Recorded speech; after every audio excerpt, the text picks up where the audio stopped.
Encore une fois ici, le but c'est de trouver le zéro s'il existe de cette fonction exponentielle-ci qui va s'avérer être un cas plus complexe. Je vous expliquerai pourquoi le cas est plus compliqué lorsqu'on sera rendu au bon moment.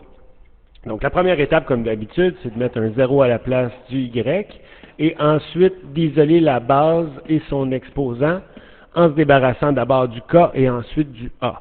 Donc je vais me débarrasser du k, on va faire plus 7 des deux côtés. Et ensuite, on va se débarrasser du a en le divisant par lui-même, donc en divisant par 5. Si on fait 7 divisé par 5, ça donnera 1,4.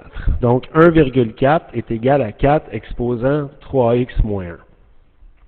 Bon, l'idée tout à l'heure, lorsqu'on regardait le cas le plus simple, c'est qu'on prenait la base à droite qui était la base 4, puis on s'est organisé pour placer le membre de gauche ici aussi en base 4. Tout à l'heure, c'était 16. 16 s'exprime facilement en base 4, ça donnait 4 à la 2. J'arrive pas à le faire avec le 1,4. Donc, il va falloir trouver une façon différente. Donc, c'est à partir de ce moment-ci qu'on sait que le cas est un peu plus complexe.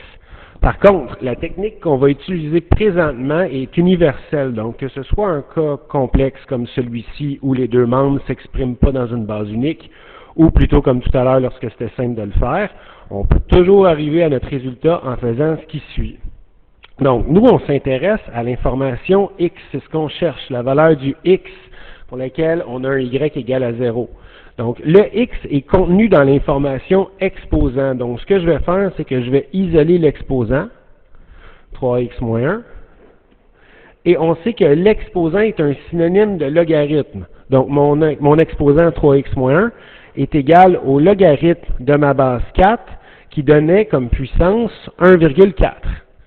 Et là, en utilisant la règle de transfert en base 10, on pourrait réécrire 3x moins 1 est égal à log de ma puissance qui est 1,4 sur log la base qui était 4.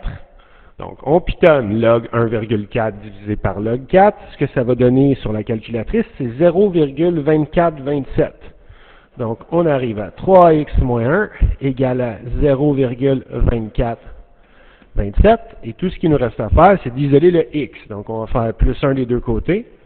Ce qui va donner 3x est égal à 1,2427. Et finalement, on divise par 3. Ce qui nous donnera que la valeur de notre 0 va être d'environ 0,41. Donc, mon 0 existe et est environ égal à 0,41. Et dès le départ, lorsqu'on regardait l'équation ou la règle de cette exponentielle-là, on aurait pu dire ou savoir que le 0 existait, sans savoir sa valeur par contre, étant donné que le paramètre A et le paramètre K sont de signes opposés.